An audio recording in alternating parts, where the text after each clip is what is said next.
Yo soy fotógrafo independiente, yo no soy de Medellín, pero me casé con una mujer de Medellín y entonces aquí terminé enamorado de mi esposa y de esta ciudad y de este lugar.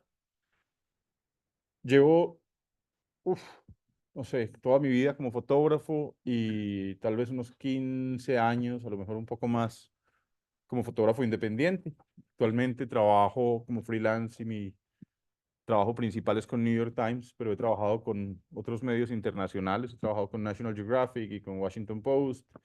He trabajado con un montón de revistas alemanas, que son unos lugares muy especiales para trabajar porque tienen personas muy dedicadas a la diagramación y muy cuidadosas con la imagen.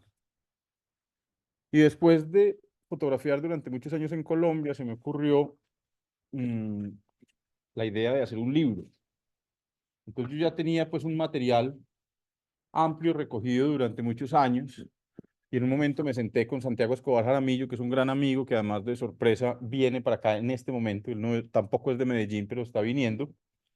Y Santiago me dijo, loco, ahí hay un libro, ahí podemos trabajarle a un libro. Y empezamos a trabajar en una idea de fotolibro que en general en todo el mundo hacer un fotolibro es una quijotada. Así que hacerlo en Colombia, pues es, sí, tal vez una quijotada al cuadrado. Entonces hicimos este libro, esta es una edición especial del libro, es una edición para coleccionistas, se llama Verde. Y esta edición especial tenía aquí en la solapa, esta solapa se abre y aquí viene impresa una foto, es difícil para que los que están online la vean. A ver, no la quiero dañar. Eso. Entonces esta edición especial de coleccionistas tenía una foto impresa en papel de algodón y el libro. Y el libro era este, o es este, pues claramente, sí, es un libro que se llama Verde. Y es un libro que reúne mi trabajo de 11 años fotografiando a la guerrilla de las FARC. Empecé en el 2011 a fotografiarlos. En este libro los fotografié hasta el 2021, final del 2021. Y recogimos eso en un libro. Al principio, por supuesto, tenía guerrilleros en los campamentos, guerrilleros en las marchas, guerrilleros en ataques, guerrilleros, soldados del ejército en ataques, soldados heridos, pues todo lo respectivo a esto. Al final empecé a concentrarme más en cuál era la vida cotidiana de los guerrilleros y terminé planteando tres ideas de en qué podía o en qué estaba terminando la guerrilla de las FARC en ese momento. Con tan buena suerte que a hoy esos tres posibles desenlaces que planteé en el libro hace 3 años me siguen pareciendo tres desenlaces firmes, viables y posibles entre los tres. Yo pensaba que había unos guerrilleros que estaban dedicándose a la vida civil, que no querían saber nada de uniformes, ni de formación militar, ni de jefes, ni de rangos, sino hacer su vida civil independiente. Había otros guerrilleros que querían dedicarse a la vida política y había otros guerrilleros, una minoría, y esto tengo que insistir que no es una opinión, esto es un hecho confirmado con números y con datos, una minoría que había regresado a las armas. Am, He seguido fotografiando a los actores del conflicto. A hoy lo que me sigo encontrando es eso que les estoy contando. Algunos guerrilleros que se quedaron en la vida civil. Entonces, guerrilleros y guerrilleras que son empleadas del servicio, agricultores, arrieros, mototaxistas. Guerrilleros y guerrilleras que decidieron la vida política y que están hoy en el Congreso de la República o haciendo campaña para un puesto público. Y algunos que decidieron regresar a las armas y que están efectivamente de vuelta en el monte, como dicen por ahí. Luego seguí trabajando y cuando parpadeé y miré para atrás me di cuenta que llevaba mucho tiempo creando un cuerpo de trabajo diferente, que podía enfrentarse de otra manera y que me interesaba contar otro tipo de historia. Y entonces apareció esto que se llama Darien. Darien es mi segundo fotolibro. Tengo que mostrarlo aquí en la cámara, así lo ven ustedes. Ah, pero ustedes lo ven chiquitico. ¡Ah! Qué pecado. Y al revés, Neirad, ¿sí? Am, Esta es la maqueta de mi segundo fotolibro. Esto es un proyecto apenas, pues, como en tránsito. Un proyecto en tránsito de fotolibro significa que el libro está listo y que en este momento estoy haciendo un crowdfunding, en español se llama una vaca, para financiar el fotolibro. Se llama una vaca y efectivamente la plataforma en la que se hace el crowdfunding se llama Baki. ¿Por qué hacer una vaca para hacer un fotolibro y no ir a tocar un par de puertas y conseguir los recursos para hacer el fotolibro? Pues porque mi trabajo tiene varias connotaciones. Primero, es que es muy político, demasiado político, y ya les voy a mostrar por dónde empieza la cosa. Y segundo, es que yo soy más maluco. Entonces es muy horrible lidiar conmigo, y yo sé eso. Entonces, si yo voy a OIM, quizás OIM me abra las puertas y diga, sí, Federico, buenísimo, un libro sobre la migración, venga y verá. Y el presidente de OIM va a escribir el prólogo. Y yo voy a decir, muchas gracias. No. Y eso puede pasar con OIM, con UNICEF, con el resto de ONGs, con compañías privadas y con el resto del mundo. Entonces yo dije, para escribir el prólogo que yo quiero y poner las fotos que yo quiero, que yo siento que son importantes aquí, pues no puedo acudir con estas fotos a ningún gobierno y a ninguna compañía. Y así, yo asumo el riesgo y al final lo que pase también pasa un poco conmigo. Y el proyecto empieza por acá. Esto es el año 2013, Caracas, en Venezuela. Y efectivamente ese día yo había tenido que salir corriendo. Yo estaba paseando un perrito que tenía, comiéndome un helado en chanclas. Y me llaman y me dicen, oiga, se murió Chávez. Y yo solté el helado, lo tiré y salí corriendo con el perro y las chanclas volaron. Llegué a la casa, empaqué las cámaras y cogí un vuelo a Caracas. Se había muerto Hugo Chávez y fotografié, digamos, el duelo del pueblo venezolano después de la muerte de Chávez, el caos político en el que estaba el país.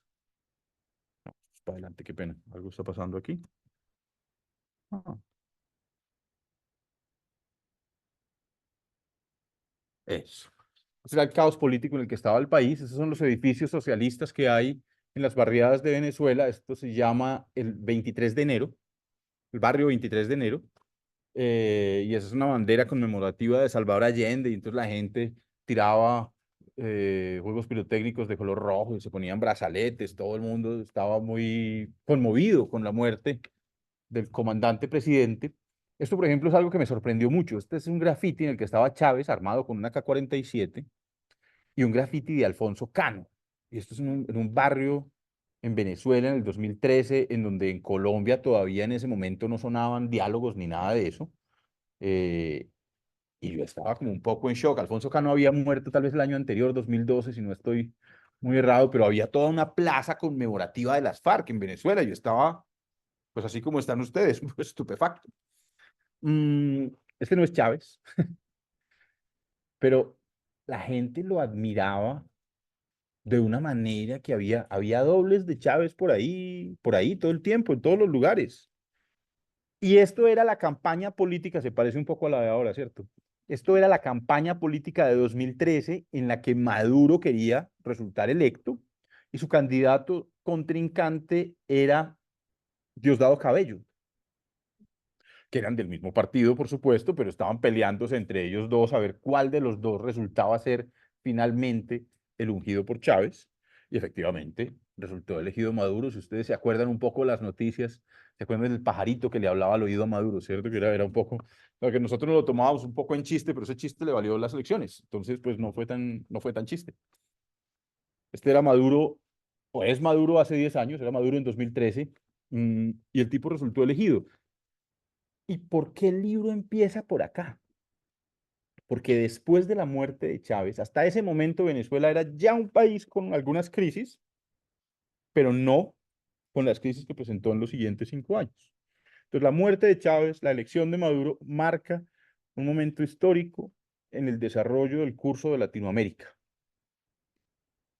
Después de esto, el país empieza a colapsar socialmente y económicamente, y a raíz de ese colapso, empiezan millones de venezolanos a huir del país. A hoy, según las cifras de las ONG internacionales, hay más de 9 millones de venezolanos que viven fuera del país y han salido durante los últimos 10 años.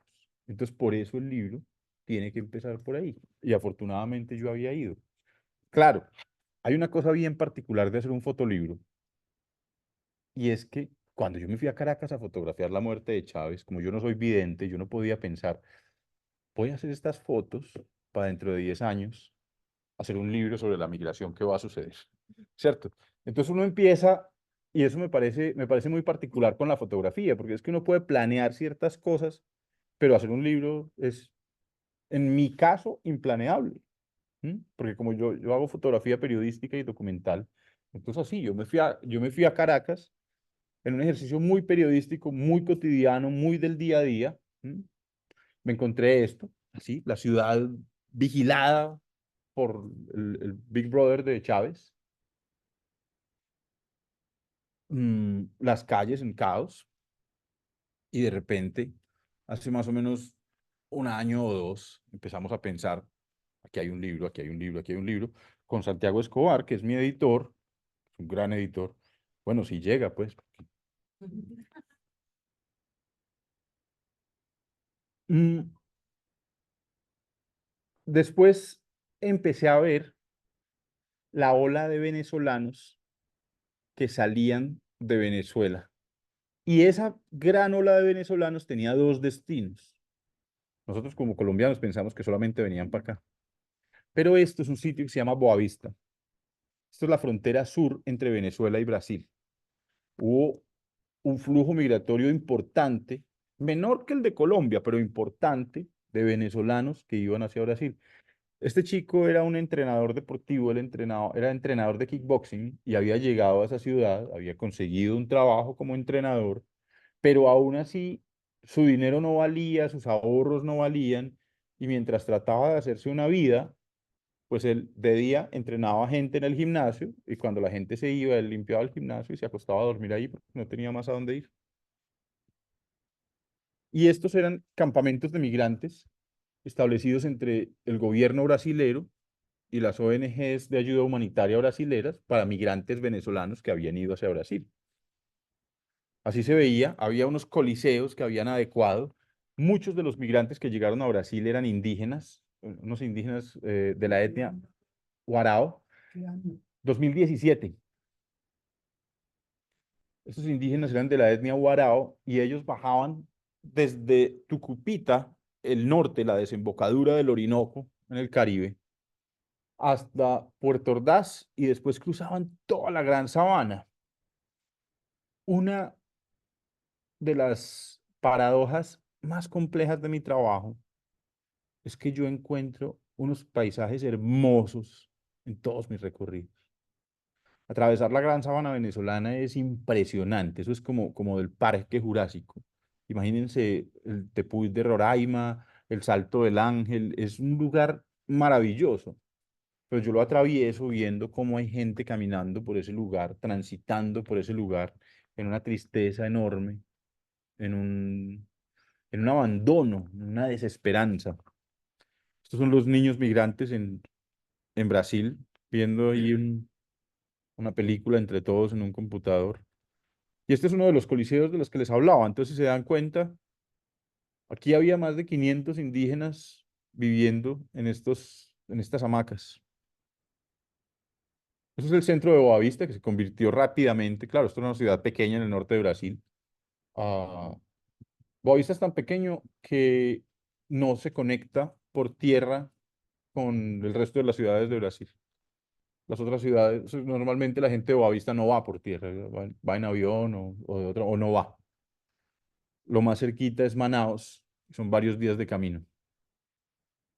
Mm, Naciones Unidas puso ahí campamentos y todo esto, ¿sí? Lo que pasa es que hay un factor muy importante. La migración de los venezolanos, que es como la gran migración latinoamericana, a la que luego se le suman otras nacionalidades, nunca fue una preocupación global. Y nunca lo fue porque ¿a dónde iban los venezolanos? A Colombia, a Brasil, a Chile, Argentina, a Ecuador. Entonces, mientras ellos se quedaron en el sur global, esto no se convertía en una preocupación para las potencias. Hasta que llega un momento en el que los migrantes empiezan a cruzar el tapón del Darién. Y en ese momento, el norte global dice, ay, miren, qué horror la migración. Y entonces empieza a tratarse la migración como una situación complicada de orden global. Estas son montañas de dinero, de bolívares, de dinero venezolano. Me imagino que ustedes han visto aquí en las calles de Medellín también que hacen manualidades con eso porque no vale nada. Entonces no tiene, o sea, esas montañas de dinero seguramente valen menos que el billete de menor denominación colombiana, que debe ser de 2.000, ¿cierto? Sí, eso vale menos de un billete de 2.000. Y esto era la frontera, ¿sí? Pero era en general, salvo pues para los académicos y los estudiosos. Aquí íbamos, ¿no? Sí, yo he usado muchos tipos de cámaras diferentes. He hecho trabajos con Polaroids, que siento que son trabajos muy contundentes. Tengo una serie dentro del libro verde, se puede ver. Tengo una serie que siento muy potente para mi trabajo, que es una serie en la que retraté uno a uno a los miembros de la columna Jacobo Arenas de las FARC. Esa era una columna de guerra, una columna móvil de guerra muy combativa. Y yo estaba fotografiándolos y entonces me acordé que tenía la Polaroid en la bolsa y fui, saqué mi Polaroid y les dije, vea, vamos a hacer unas fotos de ustedes, entonces ustedes se paran como se quieran parar. Yo siempre les he dicho que no posen, no que sigan su vida cotidiana. Esta vez ustedes se pueden parar como quieran frente a la cámara. Entonces yo hacía dos fotos. Y entonces a cada guerrillero le hacía dos fotos, le entregaba una y le pedía que la otra foto me la firmara con el nombre de guerra, con un Sharpie en la parte de abajo él ponía el nombre de guerra y la edad a la que había ingresado a las FARC. Y eso son 59 fotos. Es una serie de 59 fotos Polaroids. Y es un testimonio muy difícil porque al final lo que tengo en esas fotos es un testimonio de reclutamiento forzado atroz, porque la más chiquita se llama Maribel y tenía 11 años, eso no se me va a olvidar nunca. Ya no tenía 11 años, era una adulta cuando firmó, pero me estaba confesando ella y más de la mitad de la columna de guerra de las FARC que habían ingresado siendo menores de edad, entre los 11, 13, 14, 15 años. ¿Cómo accedían esas personas a que hoy les pagan? Yo me sigo preguntando eso todavía hoy. Yo creo que fue un proceso de muchos años de ir ganando la confianza. Al final, el ejercicio de fotografía documental, si ustedes lo piensan en todos los escenarios, es un ejercicio en el que hay que tener unas habilidades fotográficas, por supuesto, pero yo creo que la mayor habilidad que necesita un fotógrafo que haga fotografía documental es conseguir ganar rápidamente la confianza de las personas que están frente a la cámara, al punto de lograr que rápido se olviden de que el fotógrafo está ahí. Hoy en día es más frecuente que la gente pose frente a una cámara, porque estos dispositivos han hecho que la gente ve la cámara y posa así inmediatamente. Yo me imagino que a ustedes les ha pasado, a mí me pasa con mucha frecuencia. Voy a un funeral, levanto la cámara y hay alguien llorando y voltea y me ve y sonríe. Y yo me quedo en shock. Mire, Santiago Escobar Jaramillo, el editor de mis libros.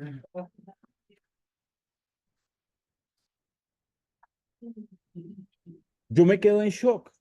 Yo me quedo en shock. O sea, en los momentos más difíciles, en las angustias más horribles, yo me acuerdo en desastres naturales, deslizamientos que se han llevado casas y han sepultado familias y los niños, sobre todo los niños, yo levanto la cámara y los niños posan así. Y yo me quedo, o sea, es impresionante, es impresionante. Pero entonces parte de mi trabajo es ganar rápidamente la confianza de las personas que están al otro lado de la cámara y además de ganar la confianza, también acceder rápidamente a la naturalidad. ¿Sí? Yo a lo mejor en algún momento voy a hacer una serie o podemos hacer un fotolibro, Santi, de gente posando frente a la cámara en escenarios absurdos, en funerales, en velorios, con un desaparecido, porque la gente después de la aparición de estos dispositivos tiene ese gesto súper interiorizado. A la cámara hay que sonreírle, hay que verse bello. Pues si ustedes ven las fotos de redes sociales de las personas como menores de 30 años, todos son hermosos y, o sea, es como, uno ve las fotos y dice, wow. wow, pero es que aprenden a cogerse el ángulo, aprenden la luz, el fondo, un montón de cosas que a mí como fotógrafo me costó mucho tiempo entender. La gente, o sea, los jóvenes los tienen súper interiorizados, son muy ágiles y muy rápidos con eso. Yo me tomo una, yo me hago una selfie, quedo con papada, visco, calvo. Y uno le entrega un teléfono celular a un chico o una chica de menos de 30 años y no, todos son Ricky Martin, pues, o Brad Pitt, no sé, es impresionante. Pero volvamos a los migrantes. Esta es la travesía entonces de los indígenas, esto es Puerto Ordaz, y ellos tenían al frente del terminal de buses de Puerto Ordaz un pequeño campamento indígena, esto era muy particular. Yo no sé si ustedes sabían que Venezuela está lleno de mezquitas musulmanas. Bueno, ese es el campamento indígena de paso, en la parte de abajo.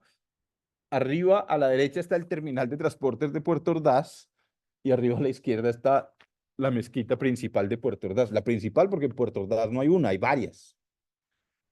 Puerto Ordaz es históricamente uno de los puertos más importantes de Venezuela. Queda adentro del país, casi en el centro del país, navegando varios días por dentro del río Orinoco, pero era un lugar clave para el comercio, sobre todo de hierro, que tenía Venezuela, al punto que había buques de gran calado que entraban hasta ahí. O sea, esto es un lugar o sea, esto es, no sé, la Barranquilla venezolana. ¿Cómo? Sí, esto está funcionando aquí. Listo. La última cena, por supuesto, ¿no? Sí, pues un poco musulmanes, un poco cristianos, católicos, así. Y esto es ya el viaje que emprendían los venezolanos de Puerto Ordaz al sur, cruzando la Gran Sabana. Esto es un viaje que duraba 3 o 4 días entre un bus, sin bajarse del bus, en un calor horrible, y que lo hacían en bus los que podían pagarlo. De nuevo, recuerden que Venezuela está en unas condiciones económicas atroces y muchas veces la gente no tiene ni para pagar el bus. Esto era una abuela indígena que no hablaba sino lengua guarao, ella no hablaba español, y esta abuela estaba ahí con su nieta y con el resto de su familia, luego consiguieron que los llevaran en una camioneta, unos viajes enormes. Miren, esto es la Gran Sabana, es lo que lo que les hablaba hace un rato, un lugar hermoso, maravilloso. Muchos de los niños llegaban en condiciones muy delicadas de salud, muy graves. Había una epidemia de viruela. Esto significa que además hubo antes, años antes, un vacío de vacunación en el país. Entonces, miren cómo quedaban las espaldas de los adultos, ¿sí? De los que sobrevivían además.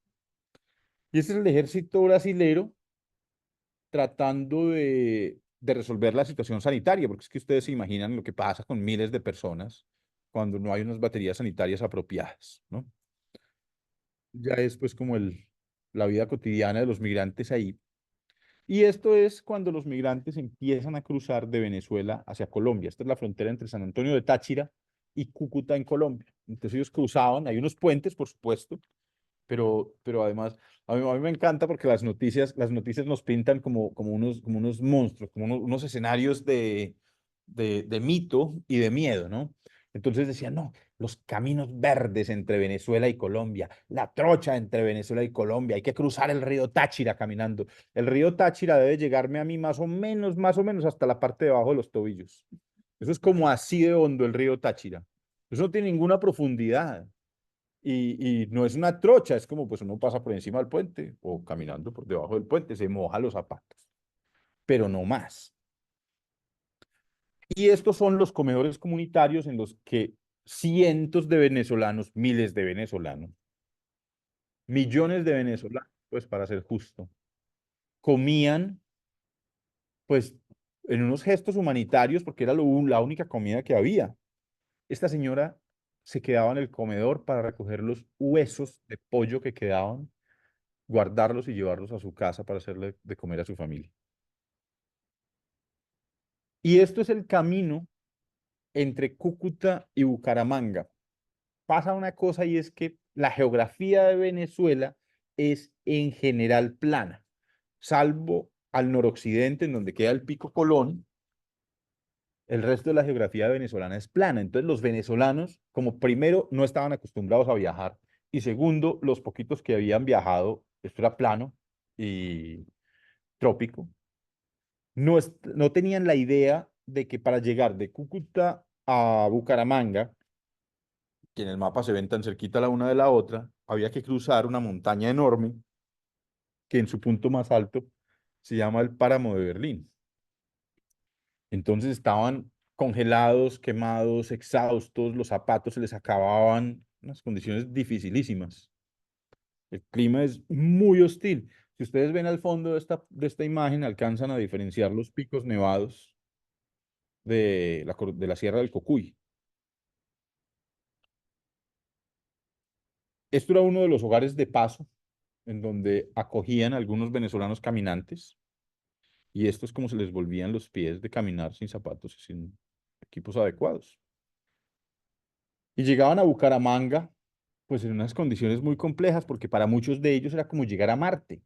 Si ustedes se dan cuenta, en el 2013, vuelvo al principio del libro, en 2013 muere Chávez, pero Chávez había estado en el poder por más de 10 años. Eso significa que un venezolano que hubiera nacido más o menos en 2003, que hoy tendría entre 30 y 40 años, es un venezolano que no entiende cómo funciona el mundo fuera de su universo comunista o socialista. Chavista, esa es la mejor forma de describirlo, sí, porque es como una mezcla extraña de muchas cosas. Y al final los venezolanos terminaban así, como parados, así, como el meme de John Travolta que mira para los lados, como, ¿qué? ¿Para dónde? ¿Qué hacemos? ¿Sí? También en un escenario de desesperación. Y ahí se ve el Cocuyo también al fondo.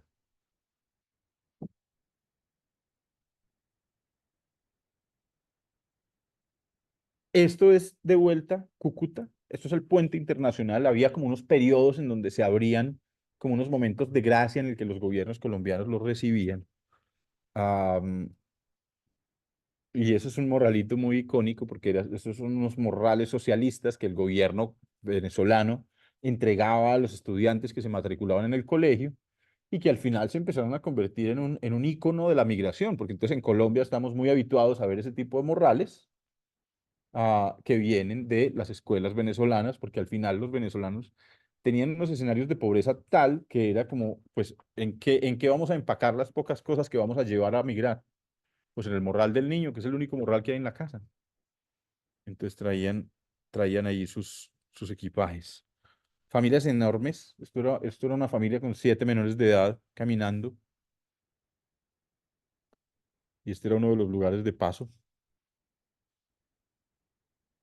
Este camionero me conmovió mucho porque este es un tipo que tenía un camión enorme, pues una mula.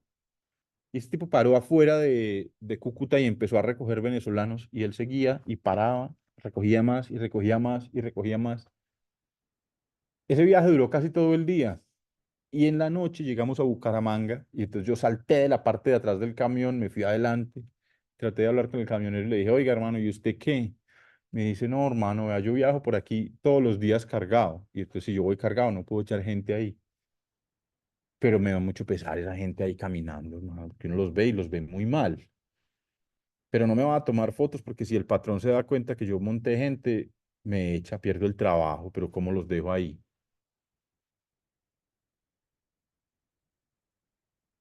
Este recorrido duraba casi todo el día, yo me acuerdo, eran unas 10 horas. Hubo varias personas que se hicieron pipí en la ropa porque no había más, no había forma de parar y eso por supuesto no hay un baño. Y esto es al final del día llegando a Bucaramanga. Ahí estábamos en pandemia y vivimos con Pauca. Aquí no estábamos en pandemia todavía, pero había gente desde ese momento que se cuidaba mucho cuando había multitudes. Esto es también entre 2016 y 2017. Este es el puente internacional, esto es lo que comunica Cúcuta y Táchira. Y pues había guardias armados, había de todo, ¿no? Esto es World Central Kitchen, que es una ONG internacional que trata de alimentar a los pueblos hambrientos del mundo.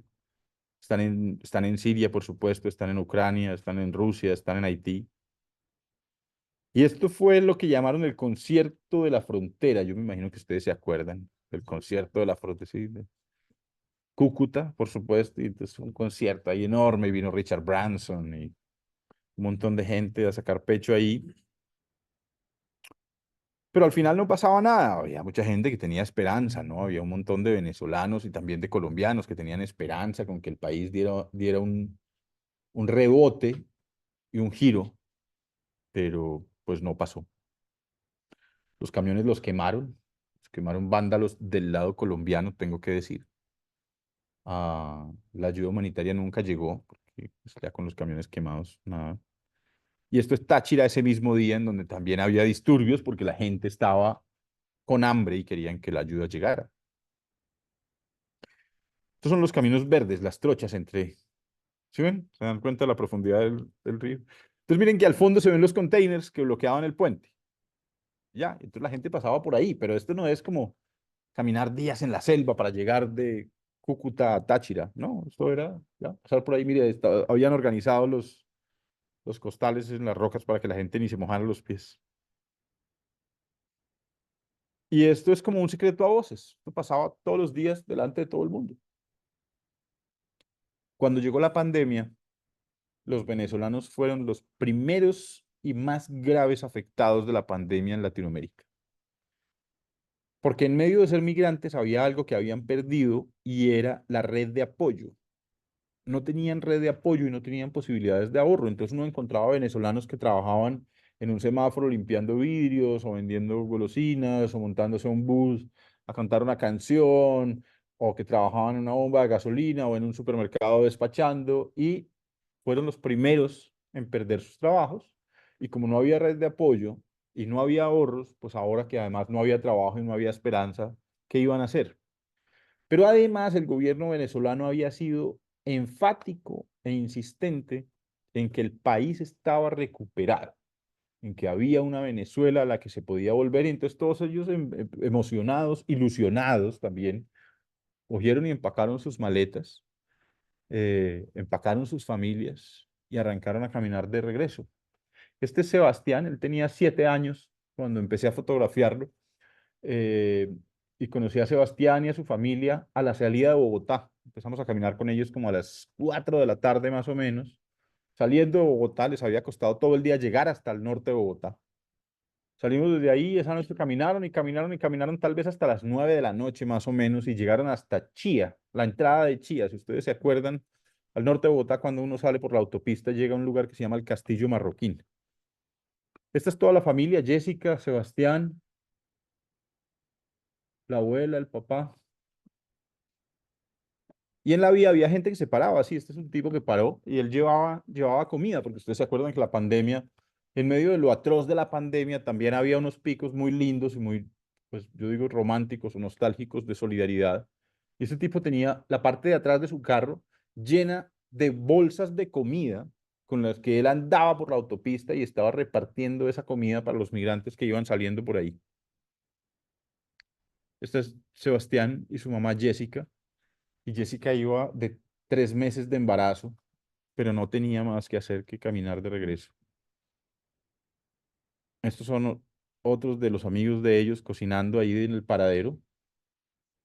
Y este era el paradero que para mí era pues una imagen bien compleja porque sintetizaba la idea, ¿no? De la familia bonita, mona, linda, chévere en el sofá, todos felices con las niñas y esta gente durmiendo ahí a la intemperie en una cobija.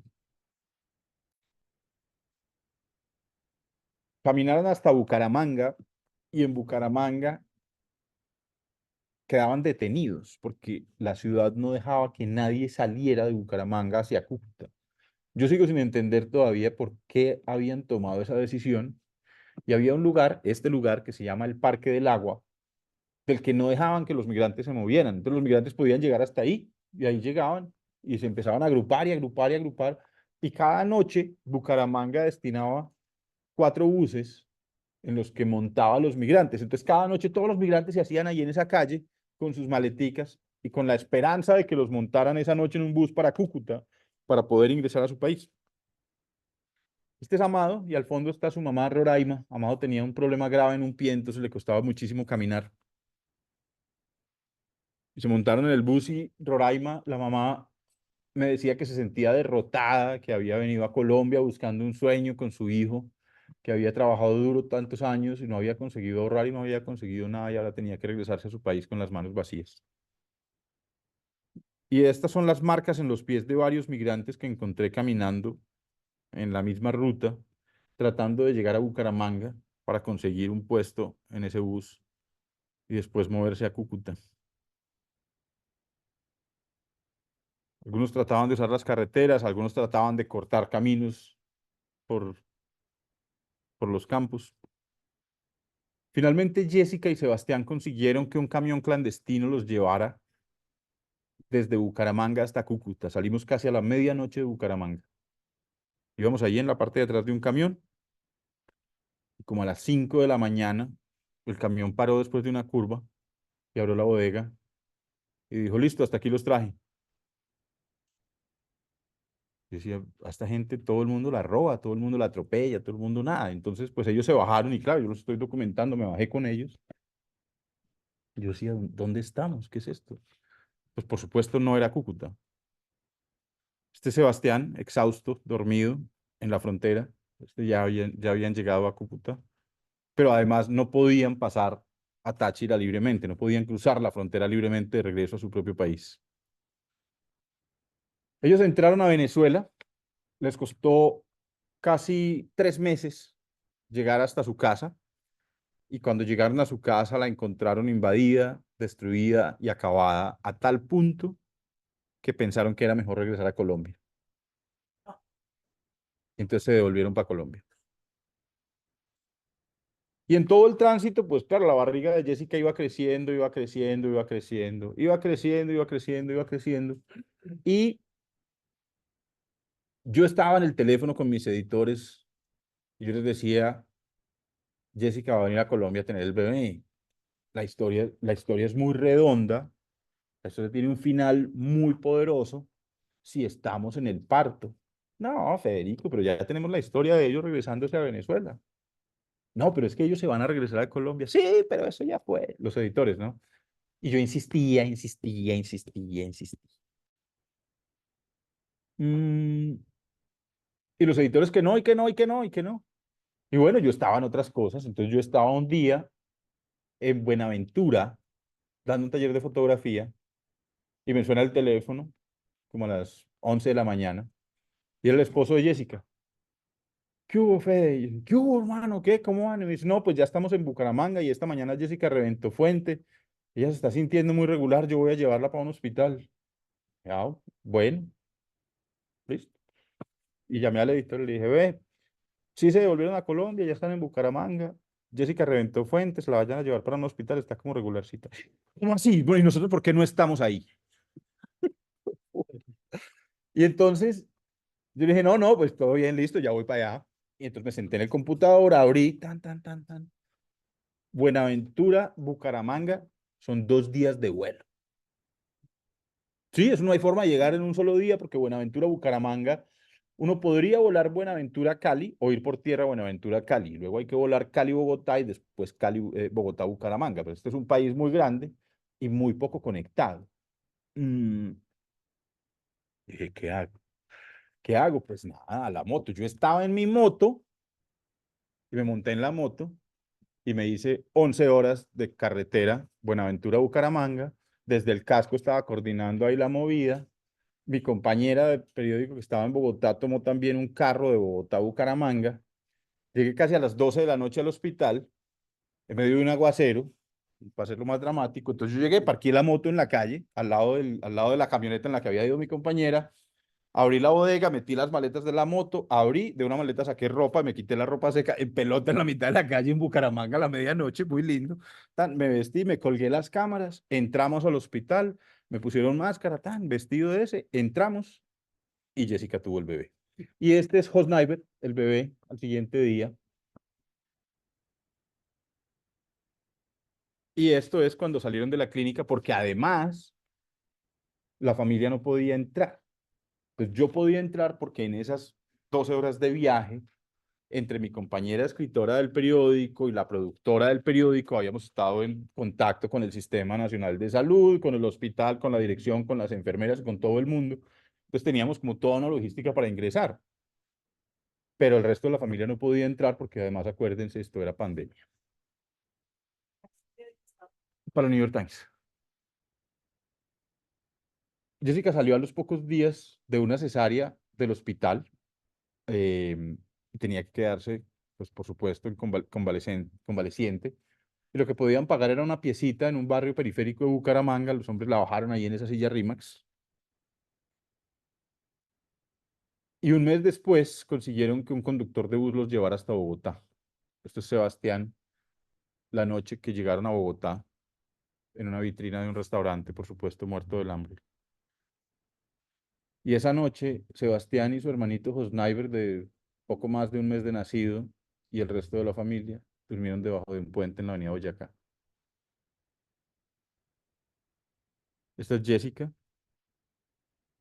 como un par de meses después de una cesárea, durmiendo con su familia debajo de un puente y caminando por Bogotá buscándose la vida, buscando pues a ver quién los empleaba o quién les prestaba un cuarto para dormir o cualquier cosa, y ahí ven el bebé colgando de la mamá. Mm, y después de eso, un día me llaman por la mañana, yo estaba en la casa y habían asesinado al presidente de Haití. Entonces yo me tuve que ir a Haití, estuve allá mucho tiempo, casi un mes, y al final del mes yo ya estaba listo para devolverme a Colombia, porque estábamos fotografiando como el desenlace no sé cómo se dice eso, ¿cómo? Pero ¿cómo se dice eso en español? Desenlace, ¿cierto? Como el desenlace del asesinato del presidente. El país estaba en caos, la situación estaba muy difícil. Y me llama mi editor y me dice, ve, que están mandando unos aviones con haitianos deportados de Estados Unidos para Haití. ¿Por qué no hagamos un reportaje de eso? Ah, bueno. Entonces empecé a buscar, a buscar, a buscar, y justo ese día empezaban a llegar los aviones. Entonces me fui al aeropuerto, conseguí los contactos, y este chico que se llama Nickenson acababa de llegar a Haití deportado con su papá. Y Haití juega un papel fundamental en la historia de la migración por el tapón del Darién, y ya les voy a contar por qué. En el 2011 sucede el terremoto de Haití. Después del terremoto de Haití, muchos haitianos pierden todo, todo, todo lo que tenían en la vida. Perdieron la casa, perdieron los ahorros, no había banco, no había nada. Haití ya era un país en unas condiciones bastante difíciles. Así que Chile, Brasil y Estados Unidos empezaron a recibir a algunos haitianos en sus países. Mm. Y esos haitianos migraron con tranquilidad a esos lugares. Y el salto histórico, y es el por qué la migración a través del tapón del Darién tiene origen en el terremoto de Haití, es que en 2021 el gobierno de los Estados Unidos empezó a plantear una política en la que iba a renovar y a habilitar las residencias para algunos haitianos que estaban en el país. Y en cambio el gobierno chileno y el gobierno brasilero pensaron que tal vez ellos no iban a renovar esos permisos. Así que la comunidad de haitianos migrantes, que llevaba ya más de 10 años fuera de sus países, dijo, pero si en Estados Unidos nos reciben y ya pagan mejor, vámonos. Los cubanos y los nepaleses habían estado utilizando el tapón del Darién como un lugar de tránsito durante décadas, desde los años 70. Y los haitianos sabían de eso porque entre los cubanos y los haitianos hay cierta hermandad, ¿no? Están muy cerquitas, 17 kilómetros ahí de una isla a la otra. Entonces los haitianos dijeron, vámonos por el tapón del Darién, y fueron los haitianos los que en 2021 empiezan a abrir el tapón del Darién de manera masiva. Y los colombianos, paisas además, ni cortos ni perezosos, cuando empiezan a ver esa cantidad de gente pasando por el tapón del Darién, ¿qué pensaron? Pues que hay billete. Y organizaron un andamiaje de un nivel de sofisticación impresionante. Entonces, montaron las compañías de bote que cruzan de Necoclí y de Turbo a Zampacho, a Candí y Capurganá, que eran unas compañías pequeñitas que funcionaban con unos niveles bajos de turismo local, pero el dinero que han recibido a partir de la migración es, pues no incalculable, pero unas cifras astronómicas. Empezaron a organizar toda la comunidad costera de Acandí y Capurganá en cooperativas que prestaran servicios de transporte, alojamiento y alimentación para los migrantes. unificaron los precios, mejor dicho, montaron un monopolio de la migración, en un lugar además en donde el Estado no está presente. Esto es un campamento, esto se llama Las Tecas, y más adelante van a ver otra foto de Las Tecas. Esto es Las Tecas en 2021. Para que se hagan una idea, de 2010 a 2020, cada año pasaban más o menos 10.000 migrantes por el tapón del Darién. Parece mucho, pero 10.000 migrantes en términos de migración global, eso no es nada. En un año, 10.000 migrantes al año. En 2010, 2011, 2012, cada año, 10.000. 2020, 10.000. 2021, 150.000 migrantes. Ahí es en donde ven el negocio y organizan el negocio. Inicialmente en 2021, como les conté, eran haitianos las personas que atravesaban la selva. Por supuesto, ninguno de ellos sabía a dónde iba ni estaba adecuadamente preparado para atravesar la selva. Había gente que se desmayaba, había gente que le daba un infarto, había gente que moría cruzando la selva del Darién y todavía. Esto es una imagen aérea, esto es un dron, en el lado panameño del Darién. Y estas son las caravanas de migrantes exhaustos saliendo de ese lado. Los indígenas panameños hicieron lo mismo que habían hecho los paisas colombianos del Caribe.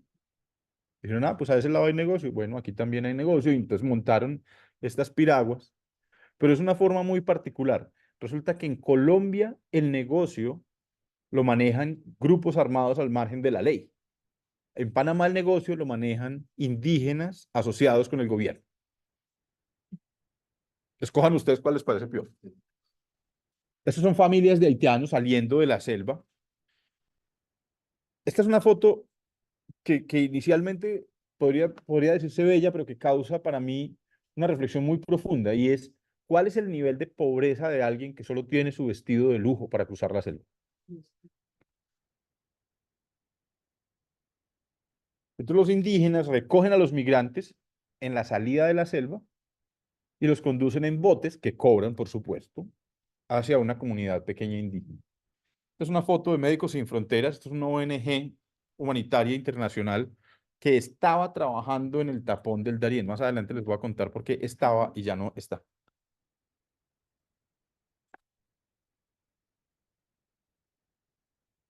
¿Hay otra agüita? Uy, por favor. Sí. Vale, termino ese segmento múltiple. Estas son las playas de Necoclí, que rápidamente empezaron a convertirse de playas de Necoclí con una aspiración de vocación turística, porque yo había ido a Necoclí antes con la idea de turistear y eso todavía no estaba como desarrollado. Y todo esto no eran carpas de turistas, todo esto eran carpas de migrantes que llegaban hasta Necoclí, que no tenían con qué pagar una habitación de hotel, entonces vivían ahí, cocinaban ahí, hacían todo ahí mientras iban reuniendo el dinero para hacer el viaje, porque el viaje, incluso por la selva, en donde no hay nadie, cuesta. Para mí fue una cachetada en la cara cuando yo entro al hotel de Necoclí y el gerente del hotel viene y me dice, no se vaya a meter al mar. Dije, ¿y por qué? Pues porque es que, hermano, tenemos 10.000 personas a la semana en la playa que usan el mar como baño. Pues usted verá. Y claro, o sea, las condiciones sanitarias del lugar estaban completamente arruinadas. Estos son los botes que cruzan de Necoclí a Candía, a Capurganá. Entonces, si uno va como turista, el bote cuesta $20. Pero si uno va como migrante, el bote cuesta 40. Al caído caerle. Es muy horrible. Lo que plantean los dueños de los botes como una forma de sacarse en limpio es que el que va como turista va a pagar 20 de ida y al final en algún momento va a pagar 20 de regreso. Y el que va como migrante no. Entonces que ellos necesitan curarse en salud porque están mandando de regreso muchos botes vacíos. Es bien complicado. Y esto es la entrada a la selva, que se ha convertido en una avenida de migrantes durante los últimos 3 años. Entonces les decía, 2021, 150.000 migrantes cruzaron la selva. Al siguiente año se duplicó la cifra, casi 270.000. Para 2023 llegamos a 540.000. Y hoy mientras estoy aquí sentado, sé que 190.000 migrantes han cruzado la selva en 2024. 190, o sea, en lo que va hasta ahora.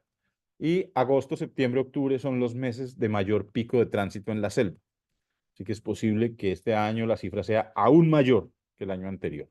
¿Y quiénes llevan? Pues, ¿cómo llevan las cuentas? ¿Hay Resulta que hay una organizaciones? vaina particular. El gobierno colombiano ha tenido siempre es Duque antes, Petro ahora, la misma política. Y es, van a pasar, pasen. Ahí dicen, allá no hay migración, allá no hay autoridades, allá no pasa nada. Si ustedes tienen la oportunidad de ir a Necoclí, ustedes se van a dar cuenta que en Necoclí hay de todo menos autoridades.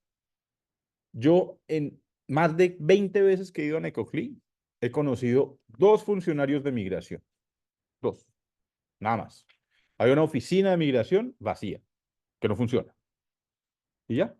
Entonces la política colombiana es dejar pasar. Entonces no hay un censo.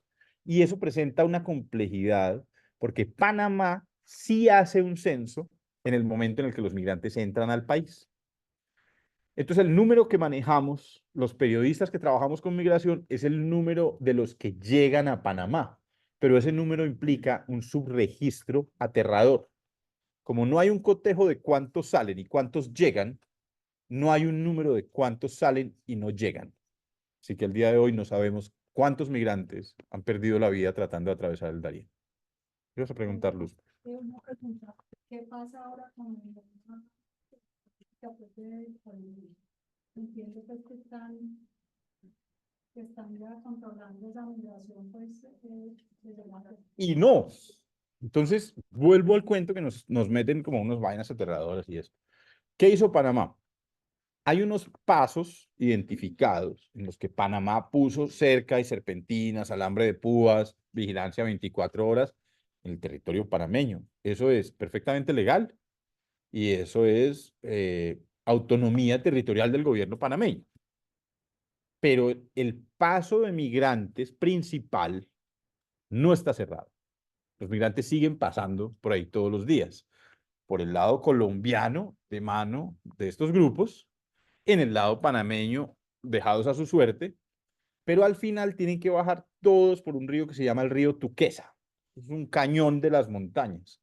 Entonces, para entender la geografía del tapón del Darién, el tapón del Darién es donde está la frontera entre Colombia y Panamá, pero es una pequeña cordillera y la frontera es la cima de esa cordillera. Entonces los migrantes tienen que salir de Colombia, caminando las montañas hacia arriba. Cuando llegan a la cima saben que están en la frontera, cruzan la frontera y luego ya caminan en Panamá de las montañas hacia abajo. Ustedes saben bien, si uno camina montaña abajo, ¿qué hay? Cañones con quebradas y ríos. Entonces ellos se van caminando, llegan a un río que se llama el río Tuquesa, caminan por la orilla de todo o por dentro de todo ese río Tuquesa y salen a un punto que se llama Come Gallina, que es el lugar en donde van los indígenas con estos pequeños botes, con los chalecos y la policía panameña. Hagan una fila, tienen que pagar $20 por persona, se montan al bote y los indígenas los llevan de Come Gallina a Bajo Chiquito, que es una comunidad indígena. En esa comunidad están las autoridades panameñas, empadronan, censan y organizan edad, género, nacionalidad. Y esas son las cifras estadísticas con las que podemos trabajar los periodistas y los investigadores que trabajamos sobre migración.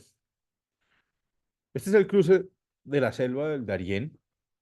Esto es quizás las 2 o 3 primeras horas de caminata. Esto es agotador a unos niveles impensables. Muchas veces en la caminada, en medio del agotamiento, los migrantes empiezan a botar las cosas. Lo primero que botan son las chaquetas porque se dan cuenta que ya no las necesitan. Pero después si traían un par de zapatos extra, pues también los botan. Y a veces la carpa y el sleeping y todo, porque todo pesa, porque todo es en los hombros y es todo el día. Este es Luis Miguel Arias y su hija Melissa. No hay ninguna asistencia médica, hay niños enfermos. No hay, porque no hay Estado.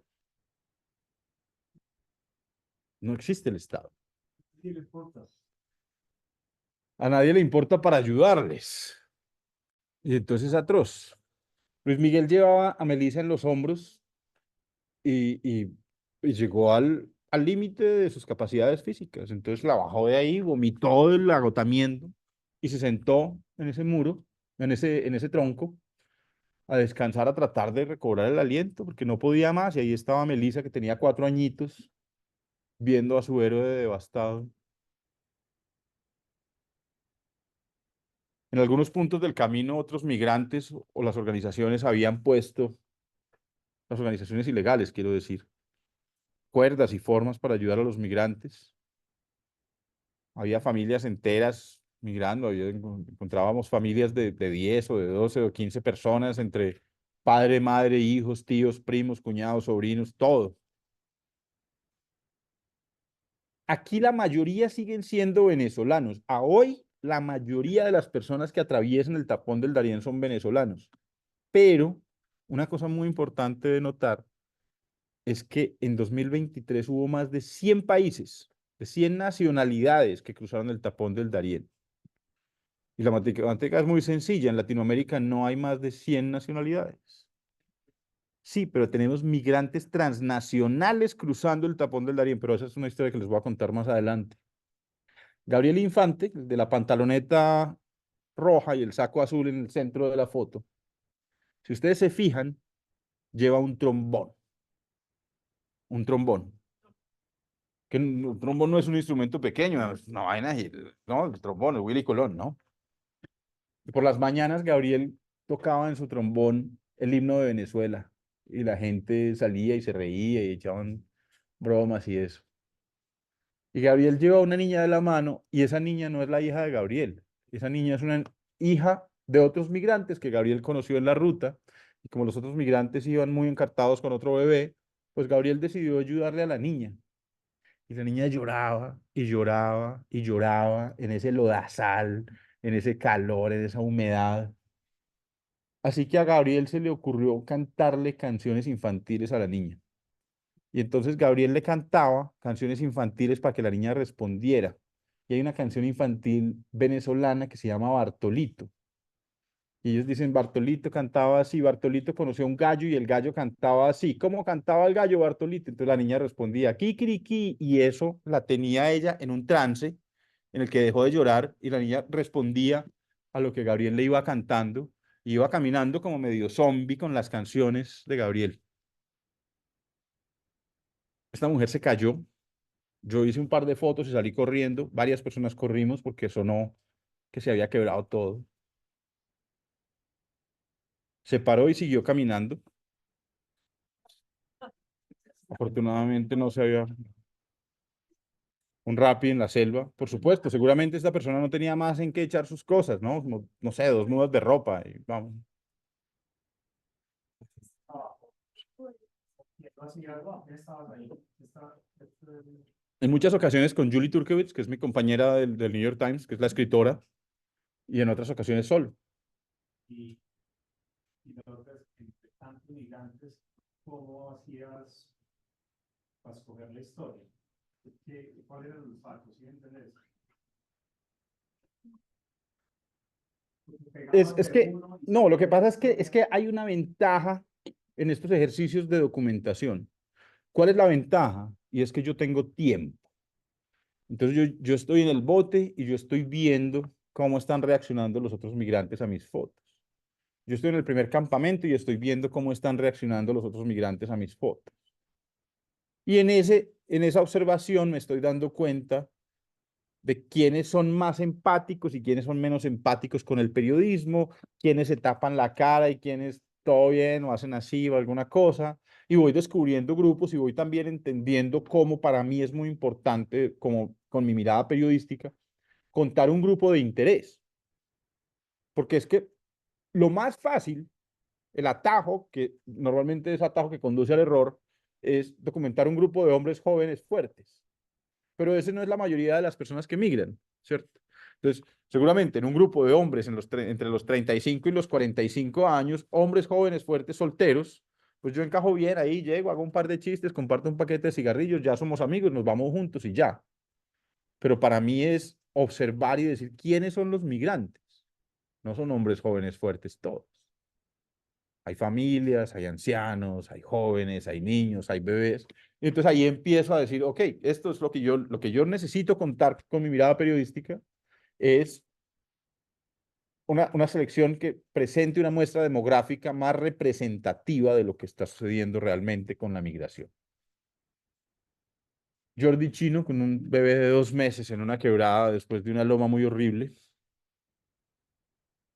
un cadáver en medio de la selva, los migrantes tenían que cruzar por el lado porque no había de otra.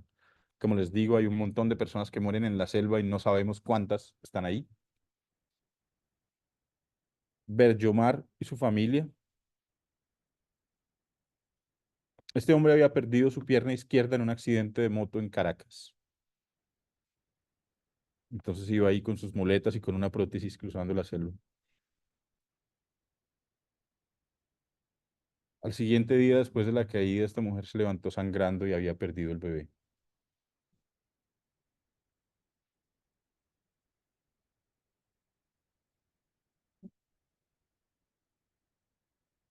Y este es Gabriel otra vez con su trombón. Resulta que en la costa Caribe panameña, que es un lugar por donde tienen que atravesar los migrantes, los grupos indígenas lo que están haciendo es venderle a los migrantes la comida, la hidratación, a unos precios absurdos, por supuesto, pero además los encierran en estos alambres de púas y los migrantes tienen que ver obligados a pagar para salir de ahí. Entonces muchos tienen dinero para pagar, los que no tienen dinero tienen que pagar con un reloj o unas gafas o un celular, y los que no, finalmente son obligados a pagar con favores sexuales.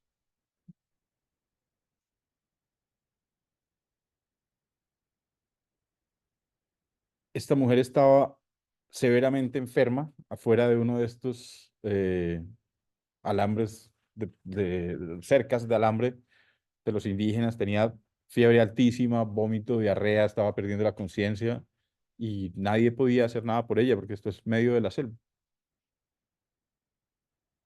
Y esto, como se los conté al principio, que podría parecer un lugar paradisíaco, ¿no? El Caribe panameño, estas playas hermosas, era un lugar en el que estos migrantes tenían que caminar 12 kilómetros sin sombra, sin agua, en botas pantaneras por la playa. Más campamentos, más campamentos. Una Biblia abandonada. Estos son los indígenas cuna en el Caribe panameño que se abastecían para poder vender estos platos, ¿no? Entonces, un plato de comida valía $10, una botella de agua vale $5. Demasiado, pero si no hay más alternativa y el hambre aprieta, ¿qué van a hacer? Entonces ellos andaban pues, con un montón de dólares en la mano. Pues con los que pueden. Y mientras no los roben, porque además hay grupos que se están organizando en la selva para robar a los migrantes. Y esto, Soportas eso. pues yo creo que hay una cosa muy importante para hacer fotoperiodismo y es entender que lo que uno está viendo no es normal, no está bien. Y entonces hay que tratarse, hay que tratarse. O sea, uno es como, yo siempre hago la misma analogía porque siento que funciona muy bien y que la gente la puede entender muy bien, ¿sí? Yo no soy un deportista profesional. Abuelo de pájaro podría decir que ninguno de ustedes es un deportista profesional. Y eso funciona para entender que si a cualquiera de ustedes se le ocurriera jugar un partido de fútbol profesional, ¿cómo queda? Exactamente, exactamente. O sea, las posibilidades de una lesión en el cuerpo, si cualquiera de nosotros nos ocurre jugar un partido de fútbol profesional, son muy altas, ¿sí? Un infarto, un desgarre, una fractura, ¿sí? Son muy altas. Así que si alguno de nosotros quisiera ser deportista profesional, ¿qué haría? Exacto. Entonces yo hago lo mismo, pero con la cabeza. Entonces yo tengo que prepararme en el antes, en el durante y en el después, aquí adentro, como un deportista profesional se prepara aquí afuera, ¿sí? Porque yo sé a dónde voy y yo sé qué voy a ver. ¿Sí? O sea, puede que yo no tenga la imagen exacta de lo que voy a ver. Cuando yo me enfrenté a esta escena, yo no sabía qué estaba viendo. Pero levanten las manos, ¿cuántos de ustedes tienen hijos? ¿Cuántos de ustedes que tienen hijos piensan que sus hijos los cogen como esa niña a ese hombre. Entonces yo disparé esa foto, bajé la cámara y le dije, ya ve, esa niña es hija suya. Y él la pasó de un lado al otro del tronco. Me dijo, no.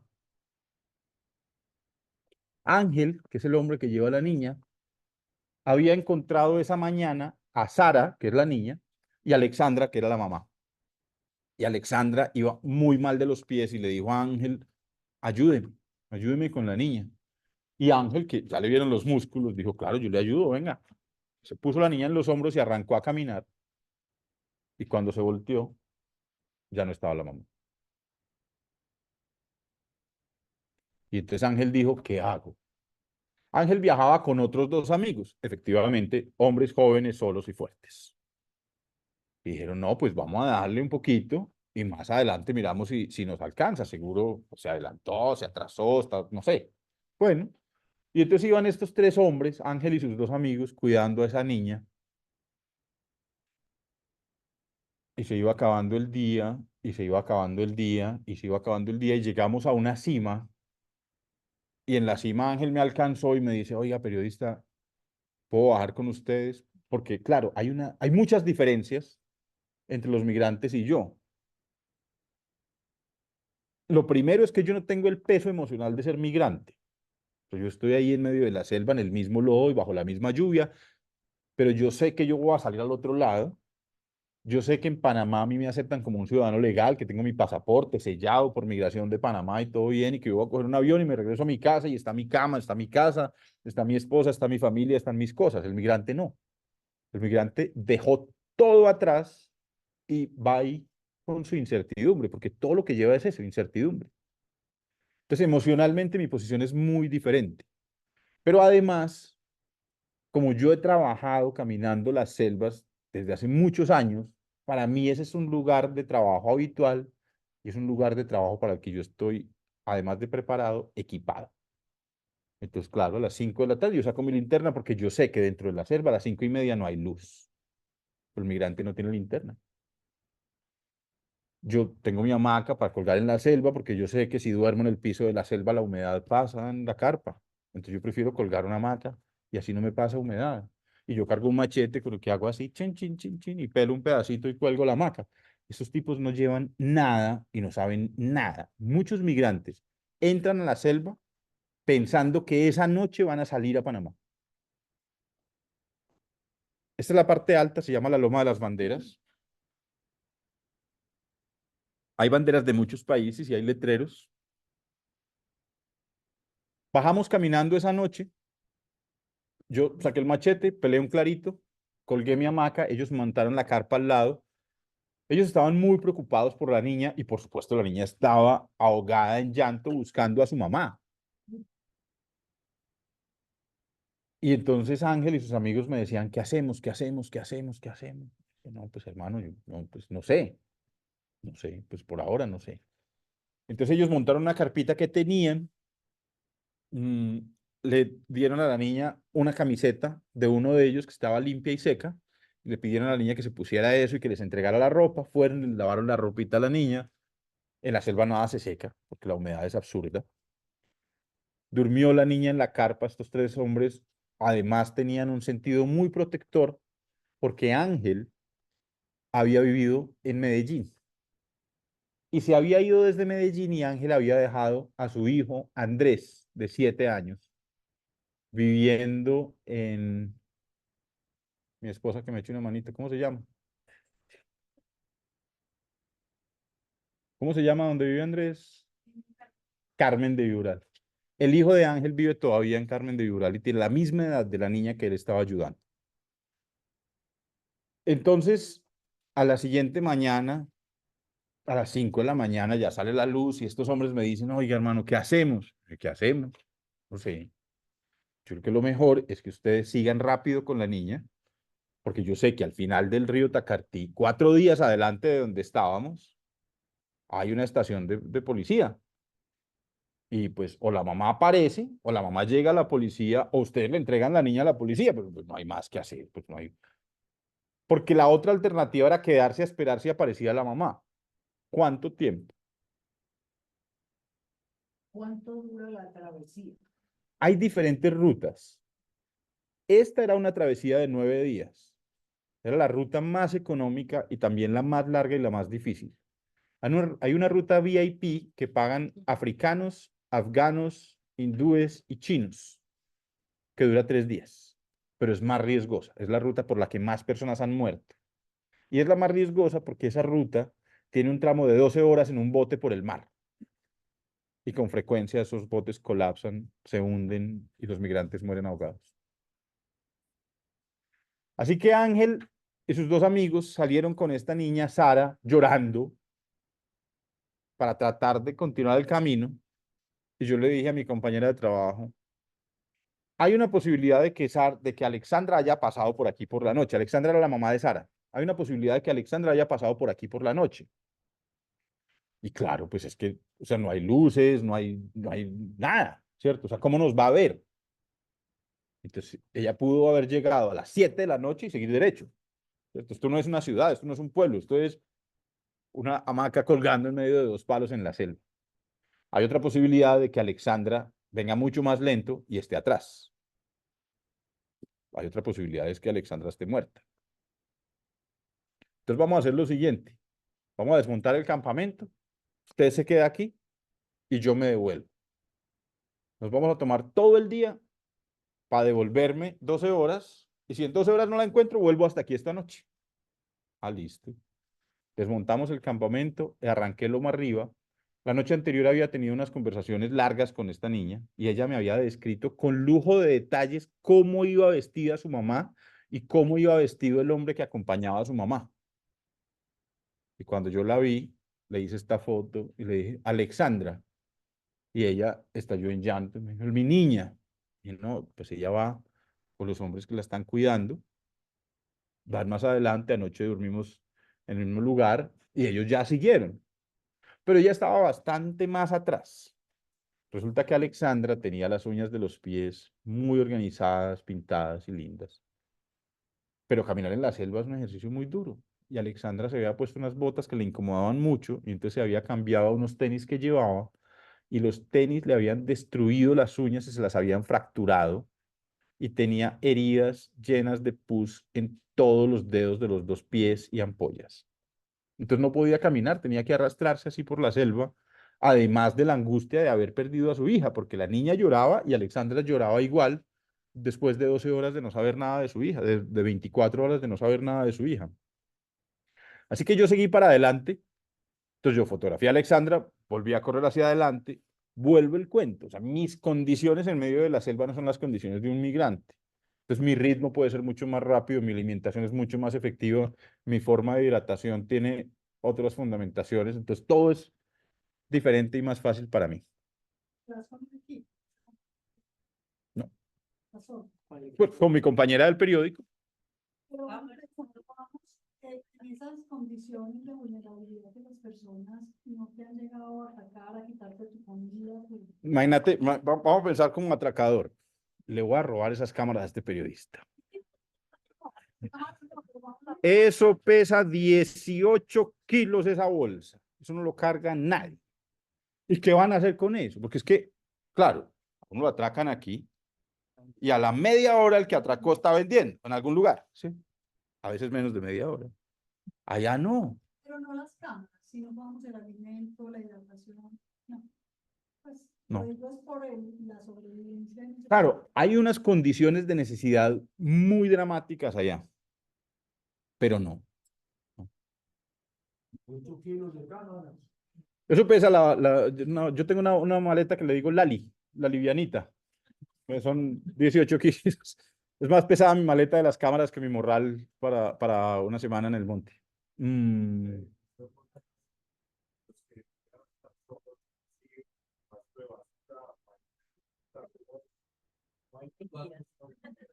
En el lado colombiano hay guías hasta la frontera. En el lado panameño, a veces hay unas marcas de bolsas azules en las ramas, pero ya es un camino tan andado que es muy obvio por dónde es. Y estos son 1.000, 2.000, 3.000 personas al día. Al día. Entonces esto es un trilladero de gente muy amplio. Esta es la familia de Hamlet. Hamlet, que se llama Hamlet Ortega, era un venezolano y su esposa, la madre de estas tres niñas, había muerto de cáncer de seno en Venezuela. Entonces Hamlet cogió a sus hijas, emigraron a Colombia y de Colombia se fueron a Perú. Y en Perú, Hamlet trabajaba como recolector de basura y con eso conseguía alimentar a las niñas y podía poner a dos de las tres en la escuela. Y un día, Hamlet llega en la madrugada a su casa y al desayuno, una de sus hijas le dice, pa, nosotros estuvimos mirando en internet y en TikTok hay unos videos de la gente yéndose a vivir a los Estados Unidos por la selva. Y convencen a su padre de atravesar la selva. Y entonces estas son Hamleisky y Adrianis, con una mujer peruana que se unió a ellos en el viaje. Y este es Hamlet Ortega, que llevaba un poquitico de comida. Y ahí Hamlet llevaba 6 días sin comer nada, porque lo poco que llevaba se los estaba dando dosificado a sus tres hijas. No se podía mover ni siquiera. Estaba en los límites del esfuerzo. Esto es, digamos, la paradoja de los paisajes hermosos de los que les he hablado varias veces. Esto es el río Tacartí y el río Tuquesa en Panamá, unos lugares espectaculares y es un camino de migrantes. Este había perdido sus zapatos en un cruce de río y tenía que seguir caminando descalzo y cargando a su hijo. Y este es uno de los mayores peligros en la selva del Darién para los migrantes. ¿Qué pasa? Cuando llueve en las cabeceras de la montaña, la creciente en las quebradas se puede tomar de 5 a 7 segundos y es muy difícil de identificar si uno no es un experto. Y cuando los migrantes van cruzando, baja la creciente, se los lleva y no saben nadar y arrebata, separa a los niños de los padres y muchos han muerto ahogados. En la parte más baja, en la parte más plana, ya hacia el final de la travesía, además en donde los migrantes van más agotados porque no tienen una fuente para recuperar sus fuerzas, ni una noche apropiada de sueño y de descanso, es donde los ríos se vuelven más profundos. Y esto es el principio de la llegada a los campamentos panameños. Estos son los pies de Sara. 4 días después de haberla visto, 4 días sin que Sara supiera del paradero de su madre. Esta es Sara de la mano de Ángel de nuevo, 4 días más tarde, y Ángel venía cuidándola y protegiéndola, y la llevaba un ángel, Sí. un ángel. Estas dos niñas habían llegado sin padres al lado panameño, la mayor estaba cuidando a la más chiquita, y este es el momento en el que 4 días más tarde Sara y Alexandra se encontraron en un campamento de la Guardia en Canal Membrillo, en Panamá. Como pueden ver en la foto, Sara estaba en shock. Estos son los pies de Alexandra. 5 días tratando de encontrar a su hija en la selva. Después de salir a los campamentos indígenas, los migrantes en Panamá son transportados a unos lugares que se llaman estaciones temporales receptoras de migrantes. Son unos lugares en el sur de Panamá, cerca de un pueblo pequeño que se llama Metetí. Y en ese lugar, los migrantes tienen que optar por una sola salida.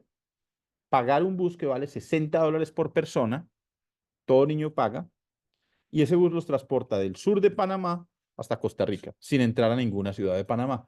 Entonces, si ustedes van a Panamá, a Colón, a Ciudad de Panamá, a Santiago, a cualquiera de las ciudades medianas o grandes del país, no van a encontrar migrantes, porque los migrantes llegan al sur y en ese momento tienen que montarse a ese bus, no importa cuánto tiempo se demoren. Esto es una ciudad muy pequeñita que se llama La Palma, en la costa pacífica panameña. Pues La Palma se ha convertido en la morgue no oficial de los migrantes que pierden la vida y el gobierno panameño, por cualquier casualidad del destino, recupera. Estos son todo, cada cartelito rosa es el nombre de un migrante muerto en la selva. Y esto es una fosa común en donde han ido enterrándolos sin nombre y sin identificación. Y esto es lo único que marca el lugar de esa fosa común. Estos son los campamentos de recepción de migrantes en donde algunas ONGs internacionales trabajan para prestar algo de ayuda a los migrantes, ponen energía eléctrica, algo de señal de celular. Dime. Si no tienen los $60 para pagar el traslado de luz, el gobierno los financia.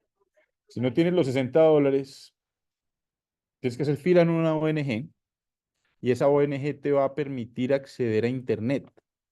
Y con ese acceso a Internet tú le vas a rogar a todos tus amigos, familiares, conocidos o desconocidos que te hagan una transferencia de $60 para poder seguir tu camino porque es la única forma de salir de ahí. Y nadie te va a ayudar con esos $60.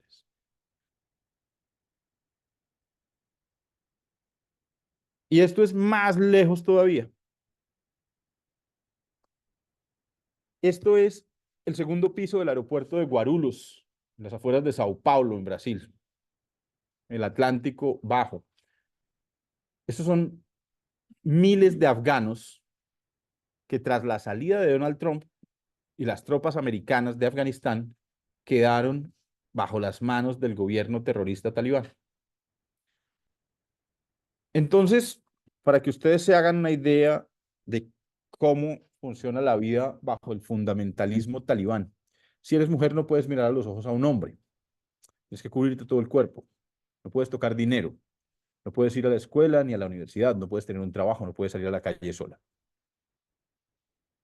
Y el, ¿cómo se llama? El precio que tienes que pagar por romper cualquiera de estas reglas básicas es que te mata. Entonces, si eres un padre, o si eres un esposo, o si eres un hermano, o si hay mujeres en tu familia que no quieres que sean esclavas, queda solo una alternativa: huir. Entonces, los afganos se están yendo a Irán, que es el país vecino, pero también es un país fundamentalista religioso. Entonces, de Irán viajan a Qatar y de Qatar toman un vuelo a Brasil. ¿Y por qué a Brasil si eso es tan lejos? Porque Brasil ofrece para los afganos una visa humanitaria. Y es el único país del mundo que ofrece para los afganos una visa humanitaria. Ninguno más. Ni siquiera Estados Unidos, después de que invadió el país por varios años y que decidió hacer una retirada de sus tropas bajo el gobierno de Donald Trump en 2021.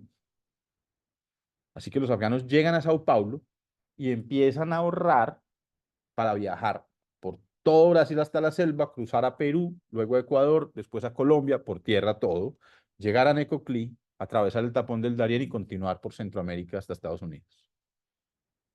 Ese es el segundo piso del aeropuerto, es un campamento de cientos de afganos.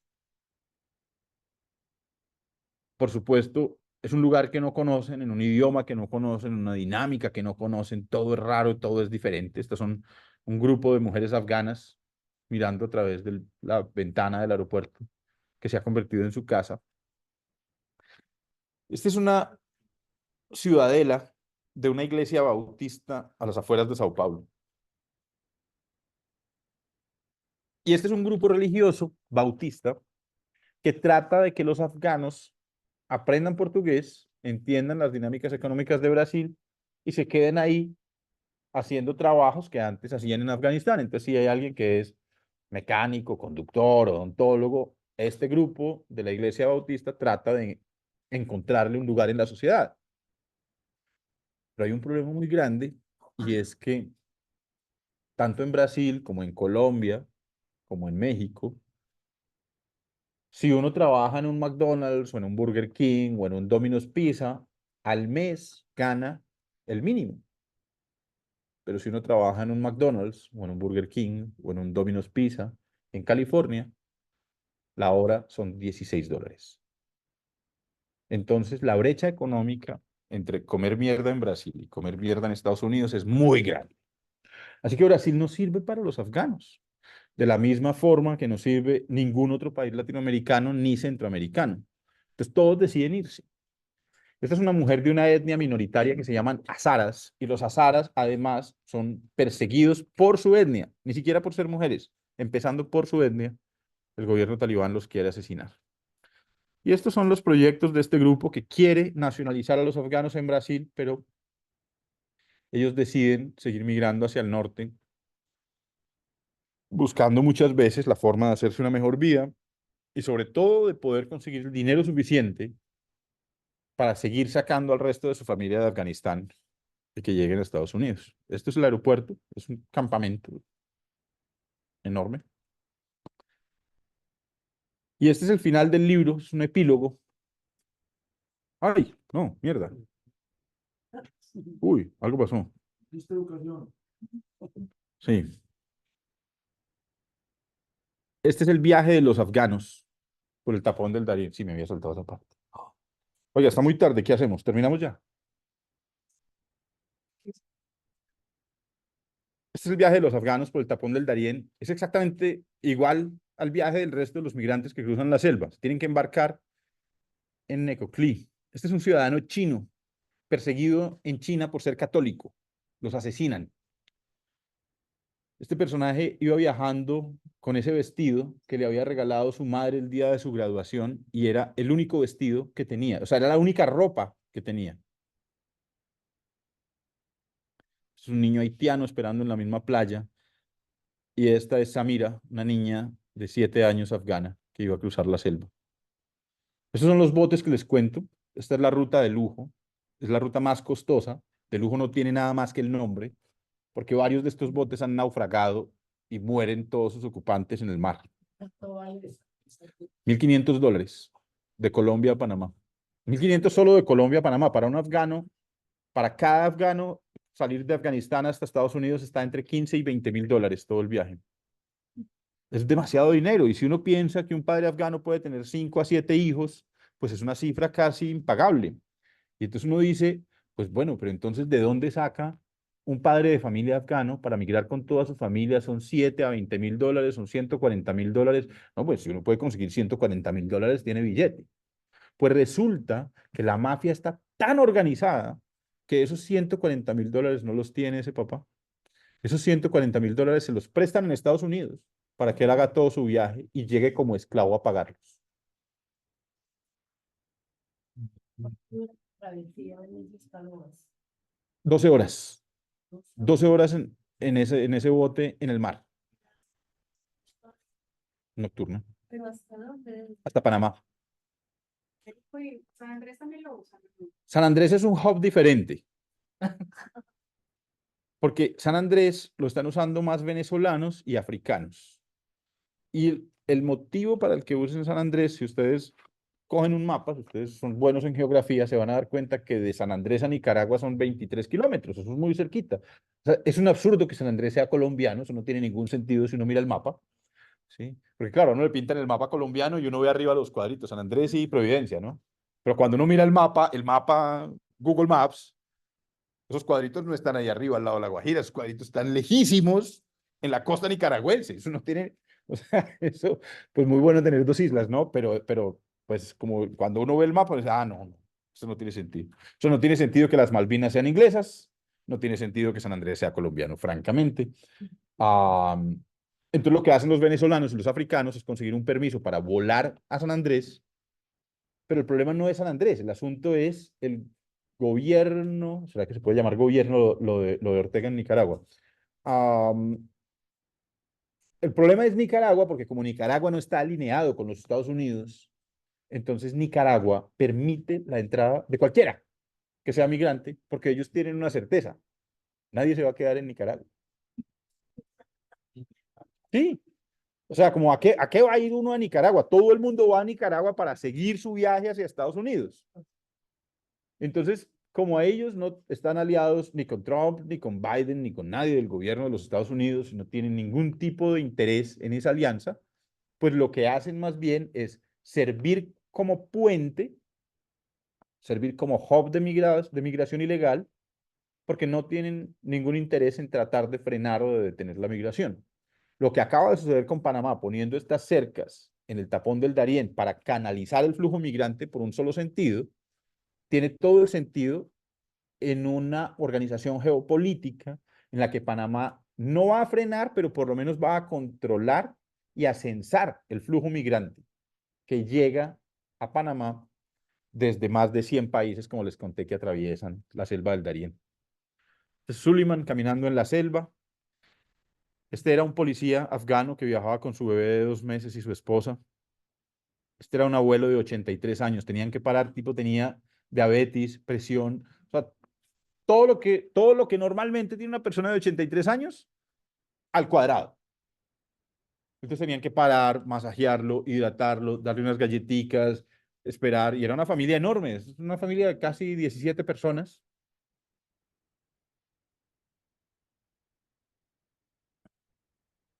Ella es Taiba.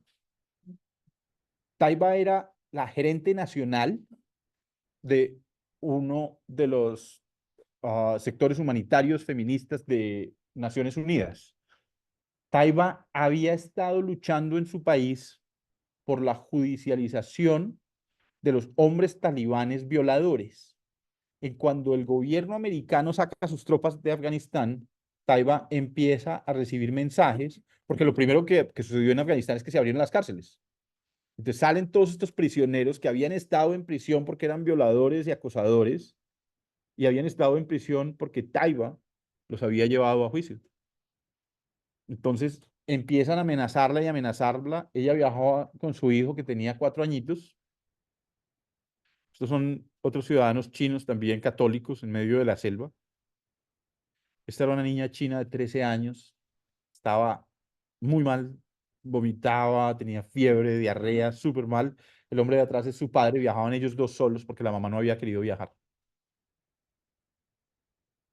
Esta era una profesora de inglés en Afganistán.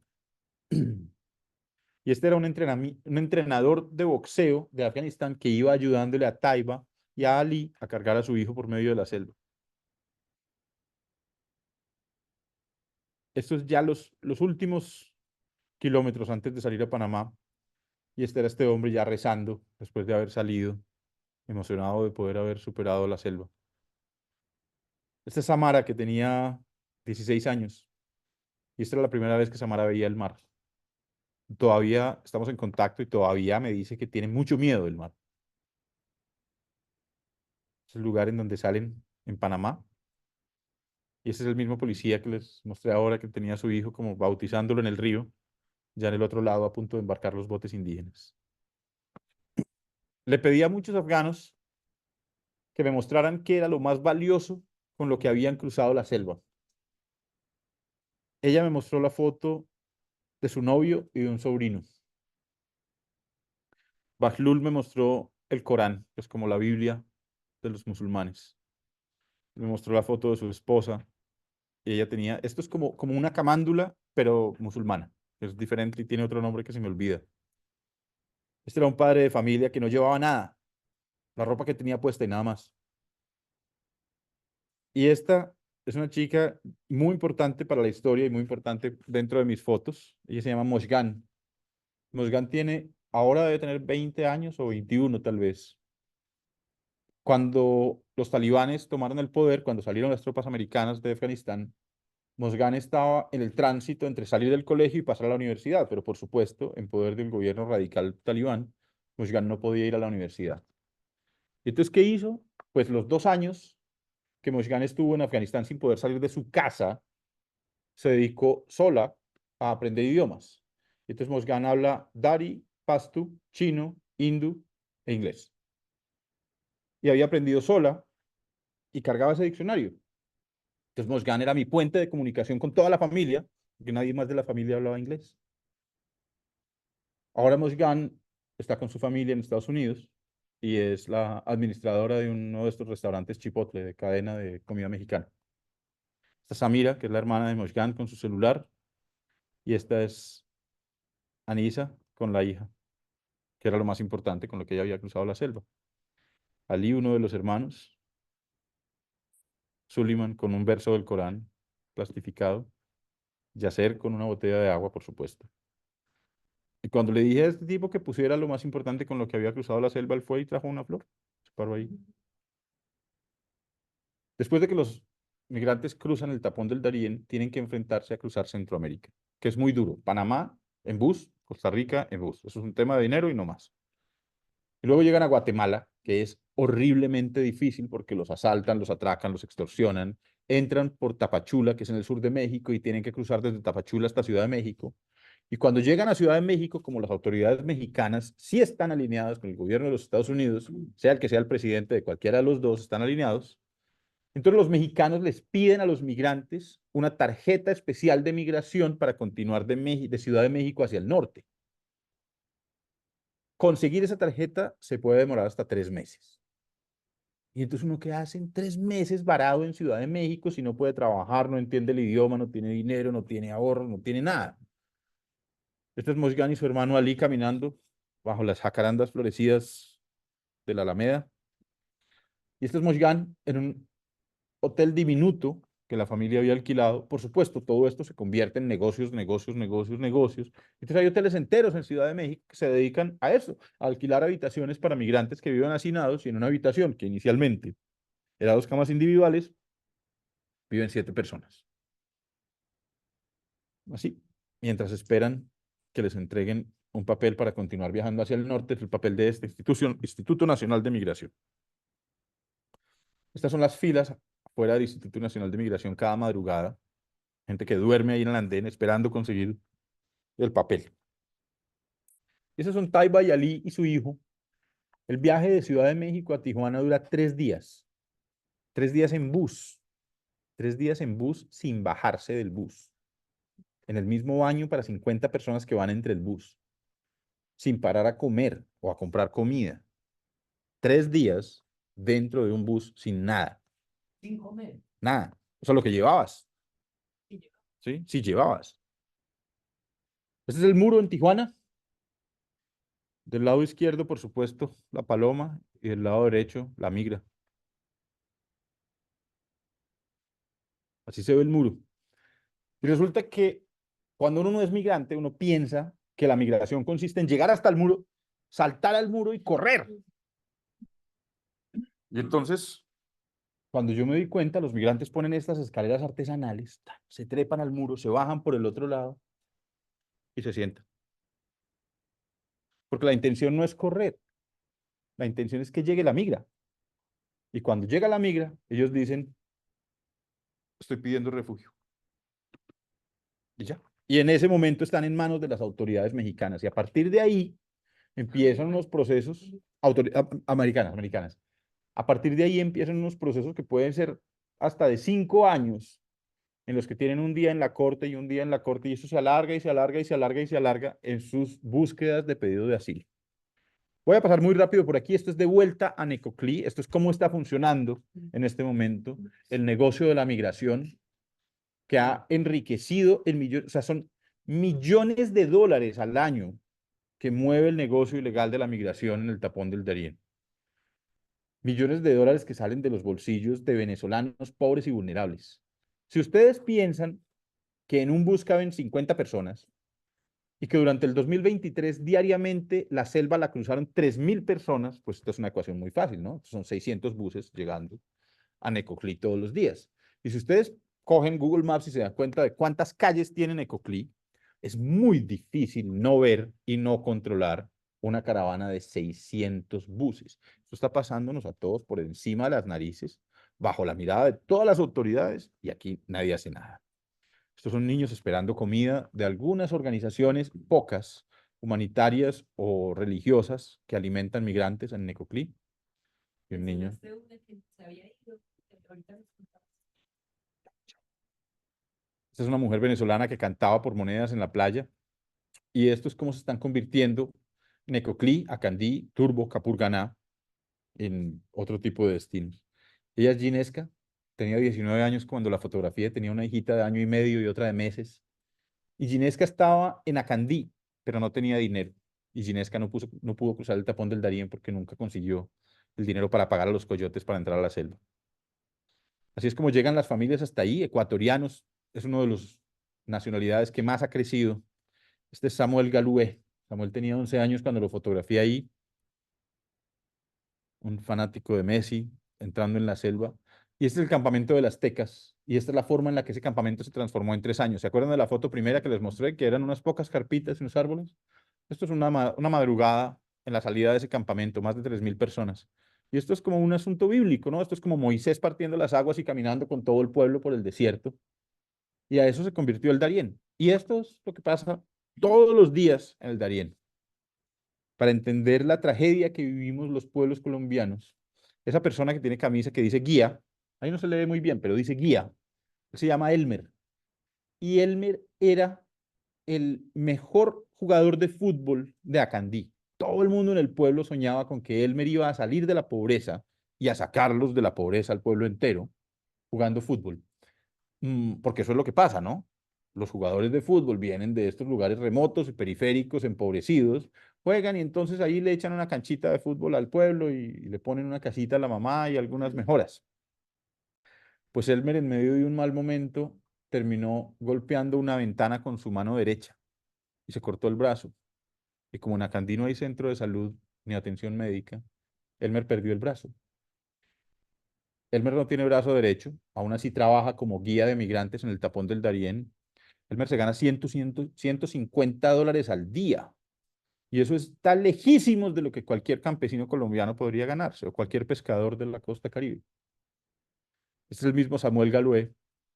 Y hay una burbuja de lo absurdo en medio de la selva, en medio del Darién, y es como muchas personas, no solo niños, encuentran un instante de diversión y de sonrisa en medio de este drama de sufrimiento. En una curva, yo iba exhausto y me encuentro este tipo, empanadas, empanadas, empanadas, con un acento paisa. Ella, ¿y usted de dónde es? De Marinilla. Ya como las empanadas, a $2, pruébelas que si no le gusta me la devuelven. Y es eso, es un gota a gota. Esto no es un gesto humanitario, o sea, una empanada no vale 8.000 pesos. Esto es una extorsión y esto es un desangre económico a los más pobres, a los más vulnerables, a los pueblos más atropellados del mundo. Y claro, ustedes se imaginan encontrarse esas empanadas después de 6 horas de camino en ese solazo y ustedes con su hijo de la mano llorando del hambre. A $2, pues teme. Y es en dólares todo, no en pesos. Todo es en dólares. Desde Necoclí, el hotel, la comida y el bote en Necoclí se pagan en dólares. Este era un padre caleño que iba con su hijo.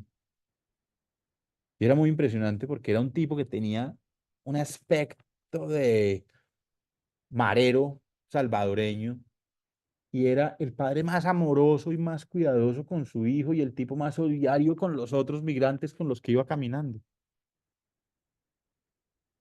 Entonces ahora me preguntaron si no había ningún tipo de puesto de salud o algo solidario en Colombia.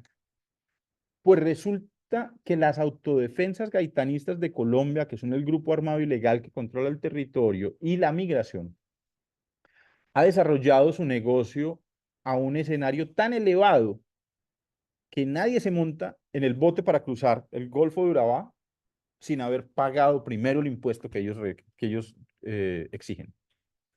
Y con ese impuesto, este grupo ha montado 4 campamentos a lo largo del trayecto en el lado colombiano. Y en cada campamento venden comida a $10 y botellas de agua y de gaseosa a $5. Y helados y empanadas a $2. Esto es lo que se llama el cuarto descansadero. Es el último punto del trayecto en el lado colombiano. Después de pasar por aquí, los migrantes llegan a la frontera y ya están en el lado panameño. Todo está supremamente tecnificado. Este es un grupo de venezolanos rezando en una madrugada antes de salir del cuarto descansadero y cruzar la frontera hacia Panamá. Y como ven, esto es, pues, mares de gente, ríos de gente. Trancones de gente en medio de la selva porque hay lugares en donde el camino se hace tan angosto que no pueden pasar todos. Entonces hay que pararse a esperar. Esta es exactamente la frontera, este es el mojón de la frontera entre Colombia y Panamá. Y es eso, la selfie, la felicidad de haber llegado a la frontera, porque es un hito, es una meta volante. Así es como se ve desde el dron. Esto es selva hasta el horizonte. Y entonces las AGC, que controlan el territorio, han ido haciendo este tipo de mejoras en el camino, porque claro, ellos quieren un camino más eficiente para que más migrantes puedan transitar, porque cada migrante factura. Y esta es una madre ecuatoriana que le pidió a un hombre que le ayudara con su hija. El hombre la montó en los hombros y se resbaló en la quebrada y se cayó. Y la niña se cortó en el ojo entre el ojo y el párpado.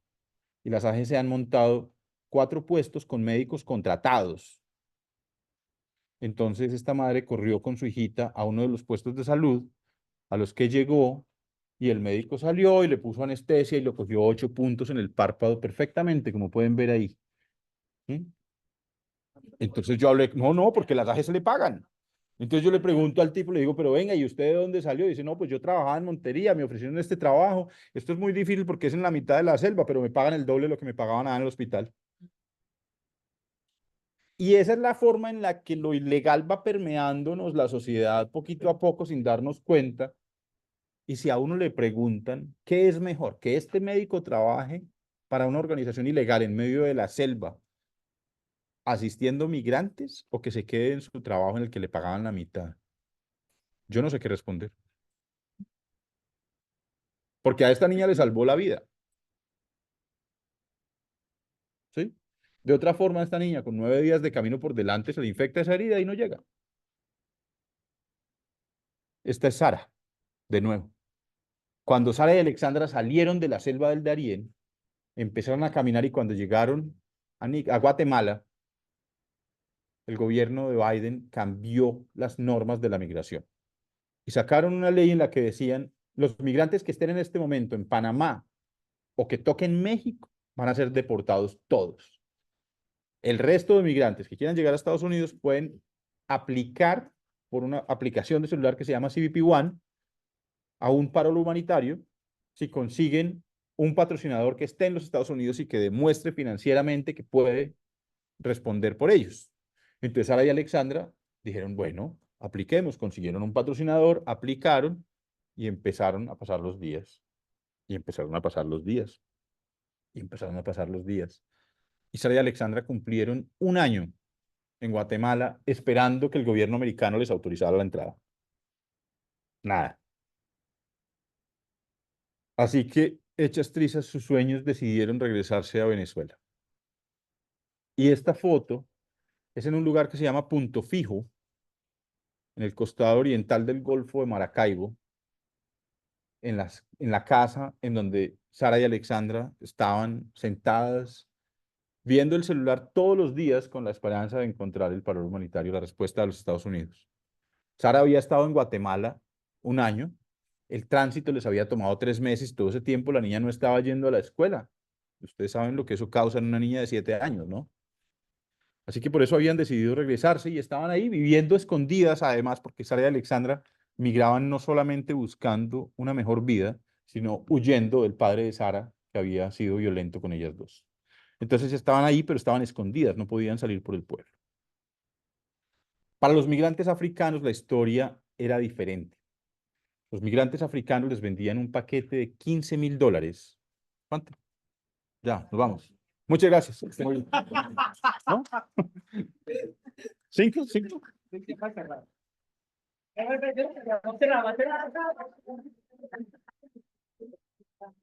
Los migrantes africanos les venden un paquete de $15,000 y con esos $15,000 ellos pagan un tiquete aéreo que va de cualquier país de África a Turquía, de Turquía a Bogotá, de Bogotá a El Salvador, del Salvador a Nicaragua y los deja en Nicaragua.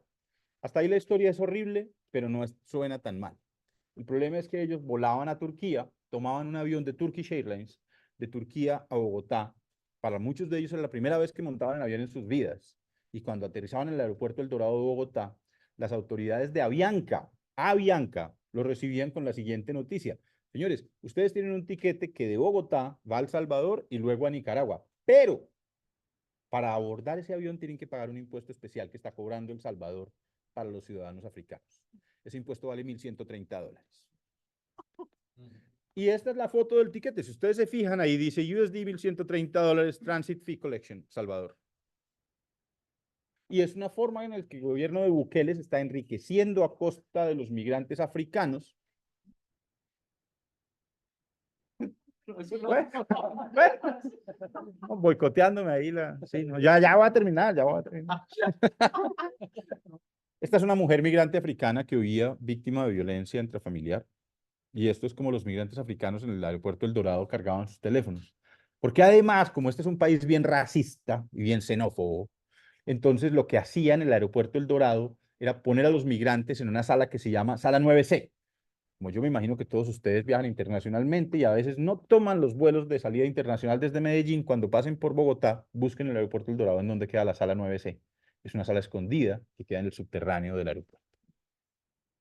Y estos migrantes africanos tenían que pasar días enteros ahí, semanas, escribiéndole a sus familiares y amigos a ver si conseguían los $1.130 para pagar el impuesto de entrada de El Salvador. Todos los días.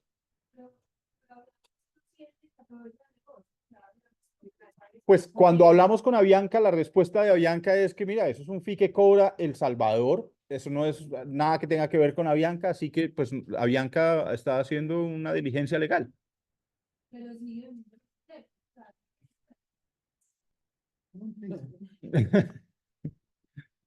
Entonces, por eso aquí está esta imagen de Turkish Airlines y Avianca, que son aliados en ese negocio. Y estos son los africanos varados en el aeropuerto El Dorado de Bogotá.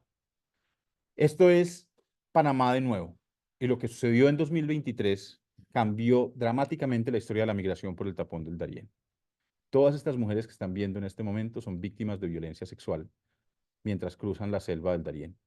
Médicos Sin Fronteras denunció que había un incremento dramático de violencia sexual, no solo hacia las mujeres, sino hacia todos los migrantes en la selva. Y el gobierno de Panamá, cuando oyó esas denuncias de Médicos Sin Fronteras, pues echó a Médicos Sin Fronteras del país. Esta mujer y su hija fueron víctimas, esta mujer haitiana y su hijo fueron víctimas, esta familia fue víctima y ellas también fueron víctimas, ecuatorianos, también ella de Venezuela. Estos son venezolanos celebrando que habían conseguido. Y estas imágenes de la salida de la selva del Darién son muy parecidas a las imágenes de la entrada. Éxodos de miles de personas que tratan de atravesar la selva todos los días, cruzando la selva para llegar a Estados Unidos. Muchas gracias.